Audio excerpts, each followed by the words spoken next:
Hi friends, இன்றைக்கி நான் 4:08க்கெல்லாம் எழுந்திரிச்சிட்டேன். இன்றைக்கி மார்ச் 24 வளர்பிறை சஷ்டி செவ்வாய்க்கிழமை. இதுவே ஒரு சிறந்த நாள். இந்த நாளில் நான் என்னோடய ஃபஸ்ட்டு பிரம்ம முகூர்த்த பூஜையை ஸ்டார்ட் பண்ணியிருக்கேன். 48 நாள் கண்டினியூஸாக இந்த பூஜை பண்ணலான்னு இருக்கேன். வீட்டில் இருக்கிற கஷ்டங்கள், செல்வங்கள், நமக்கு இருக்கிற துன்பங்கள் எல்லாமே நம்மளை விட்டு நீங்கி எல்லாமே நல்லதாக சிறக்கணுன்னதுனால நான் இந்த பிரம்ம முகூர்த்த பூஜையை ஸ்டார்ட் பண்ணியிருக்கேன். காலையில் எழுந்திரிச்சு பூஜை ரூம் எல்லாம் க்ளீன் பண்ணி பூவெல்லாம் வச்சுட்டு 5 மணிக்கெல்லாம் நான் விளக்கேற்றி சாமி கும்பிட்டுட்டேன்.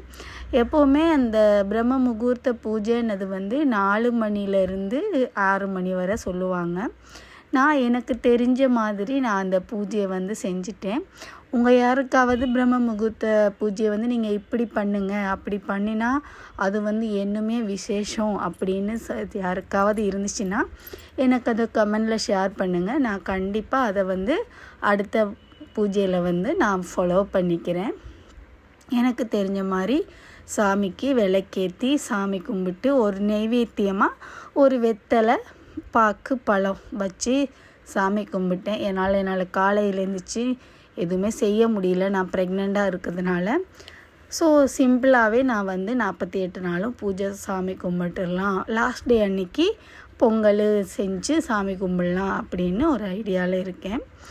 இப்போதைக்கு நார்மலாக சாமி கும்பிட்டு என்னோடய ஃபஸ்ட்டு நாள் பிரம்ம முகூர்த்த பூஜையை ரொம்ப சிறப்பாக ரொம்ப ஹாப்பியாக பண்ணிட்டேன். எல்லாருக்குமே இந்த நாள் ரொம்ப நல்லா அமையட்டும்.